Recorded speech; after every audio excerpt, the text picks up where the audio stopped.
कांग्रेस नेता राहुल गांधी ने चुनाव आयोग पर हमला तेज कर दिया है, वोट चोरी का आरोप लगाया है।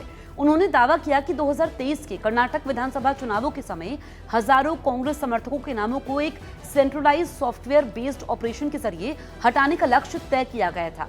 उन्होंने कहा कि अकेले आलंद विधानसभा क्षेत्र में करीब 6000 नाम एक कंप्यूटर प्रोग्राम से हटाने की कोशिश की गई। ये प्रोग्राम हर बूथ के पहले वोटर की पहचान लेकर उसका इस्तेमाल करता था और ऐसे दिखाता था जैसे उसी ने नाम हटाने की अर्जी दी हो।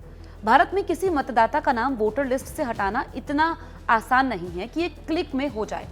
चाहे आवेदन किसी पड़ोसी ने फॉर्म 7 के जरिए किया हो या किसी ने ऑनलाइन फॉर्म भरा हो, कानून के अनुसार हर मामले की जांच करनी होती है, नोटिस भेजा जाता है, जमीनी तौर पर वेरीफाई होता है और संबंधित व्यक्ति को सुनवाई का मौका दिया जाता है।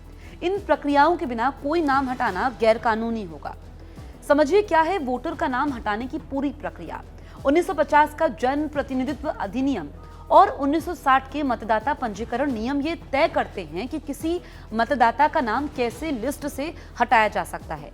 ये प्रक्रिया गलत इस्तेमाल को रोकने और ये सुनिश्चित करने के लिए डिजाइन की गई है कि किसी भी शख्स को बिना सूचित किए या विरोध करने का मौका दिए बिना उससे उसके वोट देने का अधिकार ना छिन जाए। ये फॉर्म 7 से शुरू होता है। अगर कोई व्यक्ति किसी वोटर का नाम हटाना चाहता है या वोटर लिस्ट में किसी एंट्री पर आपत्ति करता है तो उसे फॉर्म 7 को चुनाव पंजीकरण अधिकारी को जमा करना होता है।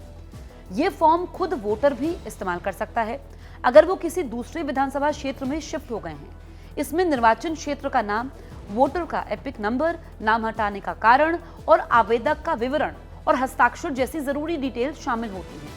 फॉर्म जमा करने के बाद स्थानीय बूथ लेवल ऑफिसर आपको बताएं कि वहां पर ऑफिसर जो है वो एक पावर जारी करते हैं। नाम हटाने के लिए मान्य कारण सीमित है। कानून कुछ ही कारणों को मान्य मानता है, जैसे वोटर अस्थायी रूप से किसी दूसरे विधानसभा क्षेत्र में शिफ्ट हो गया है, रजिस्टर्ड पते पर नहीं पाया गया है, 2 बार दर्ज किया गया है, मर चुका है या भारतीय नागरिक नहीं है। मनमानी या राजनीतिक आधार पर नाम हटाने की मांग नहीं की जा सकती। हर आवेदन को आधिकारिक रिकॉर्ड में दर्ज किया जाता है। अगर फॉर्म अधूरा या उसमें कोई खामी है तो उसे शुरुआती चरण में ही रिजेक्ट किया जा सकता है। अगर नाम हटाने का प्रस्ताव किया जाता है तो ईआरओ को वोटर को एक नोटिस देना होता है जिसमें सुनवाई की तारीख, समय, स्थान बताया जाता है। ये नोटिस व्यक्तिगत रूप से रजिस्टर्ड डाक या उस व्यक्ति के घर पर चिपकाकर दिया जा सकता है। एक बीएलओ संबंधित पते पर जाकर जांच करता है कि वोटर अभी भी वहां रह रहा है, मर चुका है या उसका 2 बार नाम है। इन निष्कर्षों को ईआरओ को रिपोर्ट किया जाता है। नाम हटाने की मांग करने वाले आवेदक और जिस वोटर का नाम सवाल में है, दोनों को सुनवाई का अधिकार होता है।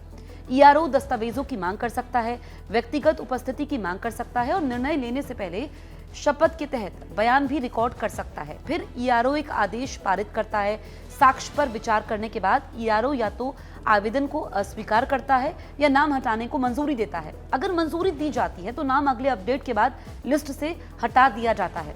अगर कोई वोटर मानता है कि उसका नाम गलत तरीके से हटाया गया है तो वो ईआरओ के आदेश को चुनौती दे सकता है। वो नए सिरे से नाम शामिल करने के लिए फॉर्म 6 के साथ निवास और पहचान का प्रमाण जमा कर सकते हैं।